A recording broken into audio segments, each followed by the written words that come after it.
Apa bedanya naungan dengan turun? Perhatikan, ini satu tempat. Rahmat Allah turun. Kalau turun itu kan bisa di sini, bisa di sini, bisa di sini kan? Halo? Baik ya? Ini kalau masuk di sini yang lain kan nggak kena kan? Tapi kalau dinaungi itu kan semuanya kena. Perhatikan, Anda mendengar bacaan Quran, rahmat Allah turun pada Anda, yang di sana belum tentu dapat. Tapi kalau taklim, rahmat Allah dinaungkan, semua kena naungan. Satu. Yang kedua, nazalat alaihimus sakinah, Allah berikan sakinah, ketenangan pada jiwa orang yang belajar. Ketenangan. Orang Anda mendengar bacaan Quran, iman Anda meningkat. Ada getaran pada jiwa. Tapi kalau Anda mendengarkan bacaan-bacaan dari taklim, dari pelajaran, bukan cuma meningkat iman, tapi ada ketenangan dalam diri Anda. Ini hadis, kata para ulama, menunjukkan dua hal. Satu, faidah taklim, mendapatkan kelebihan lebih. Yang kedua, memberikan gambaran taklim yang benar. Taklim yang benar itu berdampak pada ketenangan jiwa. Jadi kalau Anda belajar dimanapun tidak membuat hati Anda tenang, jauh dari Allah, berarti taklim Anda belum sempurna. Tinggalkan, cari yang lebih baik. Termasuk dengan saya, kalau saya tidak memberikan materi yang bisa menenangkan jiwa Anda, mendekatkan Anda kepada Allah, tinggalkan saya, cari guru lain. Cari guru lain. Saya tidak akan katakan harus ikut dengan saya, tidak. Cari guru lain, ambil faidahnya dan dekatkan diri Anda dengan Allah. Yang ketiga, wahafathumul malaikah. Orang yang ikut ta'lim itu dikerumuni oleh malaikat. Dan yang keempat, wa dzakarahumullahu fiman indah. Disanjung-sanjung oleh Allah sampai selesai taklimnya di sekitar makhluk yang ada di sekitarnya. Anda bayangkan, Anda mendengar murotal Quran cuma mendapatkan satu, rahmat Allah. Tambahan bonusnya getaran jiwa. Tapi kalau Anda ikut kemudian taklim, pengajian dan sebagainya, dan sifat pengajiannya benar, maka 4 diberikan, 1:4. 1:4. Ya, apalagi dalam bacaan kemudian taklimnya itu disinggung tentang ayat-ayat Allah, dibacakan juga, pahalanya ada, plus lagi dengan yang lainnya dan seterusnya. Allah Ta'ala a'lam bissawab. Wah. Ya, ada kemuliaannya walaupun mungkin tidak sama dengan yang datang. Ya, yang di YouTube ada, Masya Allah, Anda jauh masih mau mendengar, ada orang dekat gak mau datang. Ya, itu luar biasa gitu kan? Ada pahalanya. Ada pahalanya, pahala dia dari belajar, ada perubahannya, ada materi dia catat, dia pelajari, itu pahala besar sekali. Ada pahala besar sekali, walaupun dia tidak hadir ke tempatnya. Ya, ada pahalanya. Jadi pertama, pahala dari pelajaran dia, pahala dari penyimakan dia, pahala tekad dia berubah, pahala setiap dia menulis, pahala dia mengamalkan. Ada banyak sekali. Ya kan kaidah fikihnya begitu. Ma la yatimul wajibu illa bi fa wajib. Ya kan? Sesuatu yang tidak bisa dilakukan kecuali dengan itu, maka itu menjadi hal yang melekat pada dirinya. Saya nggak bisa datang, tapi saya punya perangkat ini, saya kerjakan lewat itu. Atau ma'ala yu'khadhu kulluhu la yutruku kulluhu. Sesuatu yang nggak bisa dikerjakan semuanya, jangan ditinggalkan seluruhnya. Saya nggak bisa datang, tapi saya bisa simak dari sebagian tayangannya. Boleh, silakan. Itu ada pahalanya untuk kita semua. Ada pahalanya insya Allah. Tapi kalau Anda masih bisa hadir dan bisa Anda jangkau, maka pahalanya lebih banyak lagi. Ada di Ibnu Majah nomor hadis 233. Riwayatnya dari Abu Darda. Man salaka tariqan yaltamisu fihi ilman, satu, sahalallahu lahu tariqan ilal jannah. Siapa yang menyiapkan dirinya, bersiap-siap menempuh jalan untuk belajar sampai datang ke tempat tujuan, setiap langkahnya akan dihitung kata Nabi untuk meringankan langkahnya ke surga saat di akhirat. Yang kedua, wa innal malaikata la tad'u ajnihataha ridwan li talabil ilmi. Dan para malaikat kalau Anda tahu, sejak Anda berangkat dari tempat Anda tinggal itu membentangkan sayapnya, memberikan ridho kepada Anda sampai Anda pulang lagi. Ya, hanya dijadikan gaib, tidak tampak pada pandangan kita oleh Allah supaya kita nggak khawatir. Kalau ditampakkan malaikatnya begini, Anda nggak akan berangkat tuh. Anda di rumah aja. Kenapa? Ada malaikat nih. Masya Allah.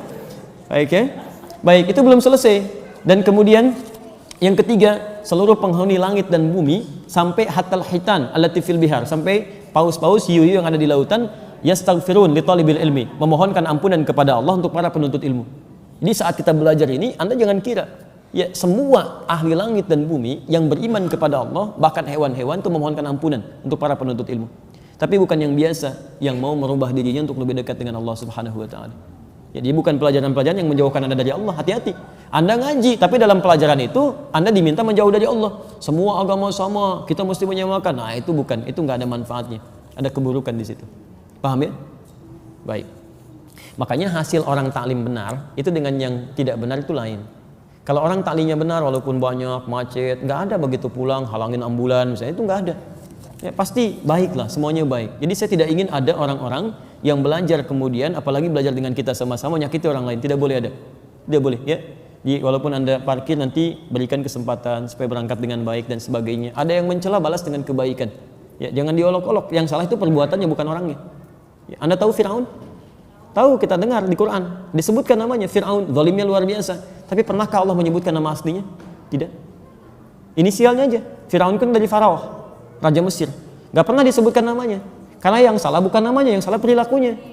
Antum lihat Fir'aun jahatnya luar biasa. Begitu dikoreksi, kesalahannya dikoreksi. Namanya gak disebutkan, nama aslinya. Ada orang tidak sejahat Fir'aun, tapi antum celah namanya luar biasa. Digunjingkan, dibully habis-habisan. Antum tuh mau bully orang atau mau memperbaiki kesalahan orang? Itu harus dilihat lagi gitu kan. Coba cek kembali. Nanti begitu sudah selesai minta maaf, materai 6.000 dan sebagainya. Kan gak jelas seperti itu. Untuk apa gitu kan? Untuk apa? Apakah boleh membaca Al-Quran tafsir tanpa wudhu?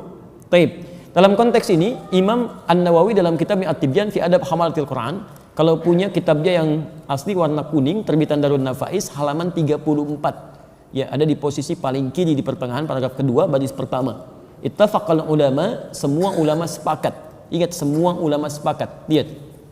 Dalam konteks orang yang tidak punya wudhu, itu masih dibolehkan untuk menyentuh.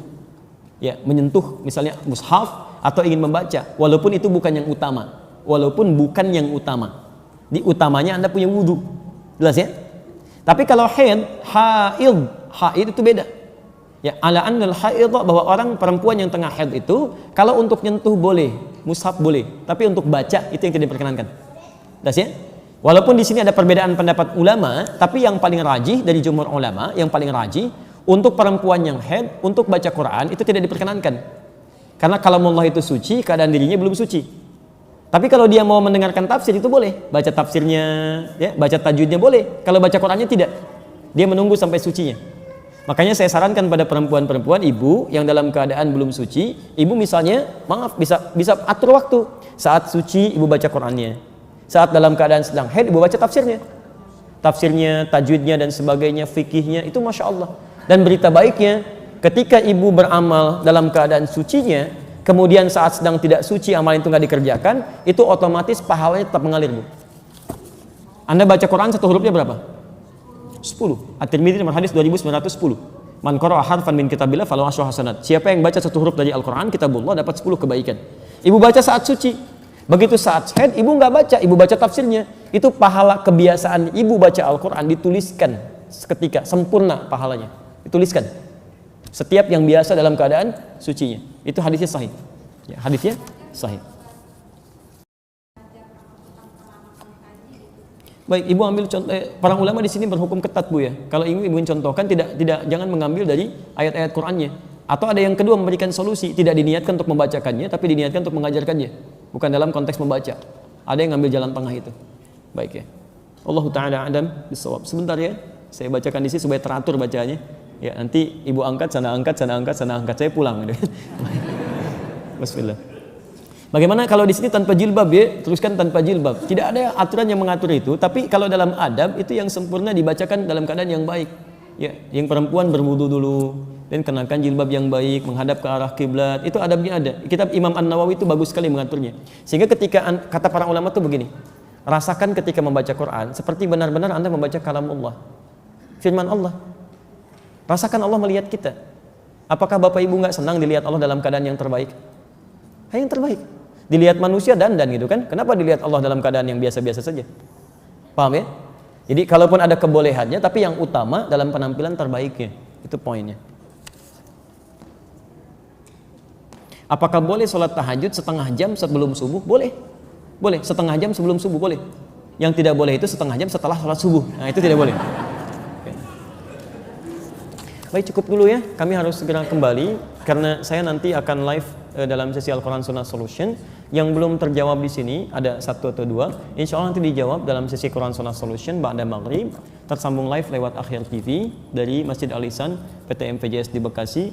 Dan nanti juga ada sambungan interaktif. Kalau Bapak Ibu akan ada pertanyaan lagi, silahkan nanti disampaikan. Kalau ingin cepat langsung di SMS kan ya ke line dimaksud, nanti akan dibacakan dan dijawab seketika insya Allah. Baik, izin menyampaikan informasi bahwa kita akan lanjutkan kembali di pertemuan berikutnya materi topik biasa kita, yaitu tentang tazkiyatun nafas. Dan saya insya Allah akan siapkan silabus, jadi nanti untuk bulan depan sudah ada rincian materinya. Ini yang dipelajari, outputnya ini. Dan nanti saya siapkan juga mudah-mudahan bisa menuliskan resumnya untuk bisa dibagikan insya Allah. Baik, demikian Bapak Ibu sekalian, kalau ada benar itu dari Allah dan Rasulnya, Kalau salah itu mutlak dari saya pribadi, mohon dimaafkan. Satu lagi, bagi yang ingin mendalami materi tadi belum tersambung, nanti saya hari Sabtu akan menyampaikan ulang dengan yang lebih detail dan ada PowerPoint-nya. Itu nanti bisa di-download. Tapi mohon izin mungkin agak jauh, saya sampaikan dari Malaysia yang tersambung lewat Akhlak TV nanti insyaallah. Baik ya. Subhanakallahumma wa bihamdika asyhadu an la ilaha illa anta astaghfiruka wa atubu ilaik. Wa akhiru da'wana alhamdulillahi rabbil alamin. Wa afu minkum. Assalamualaikum warahmatullahi wabarakatuh.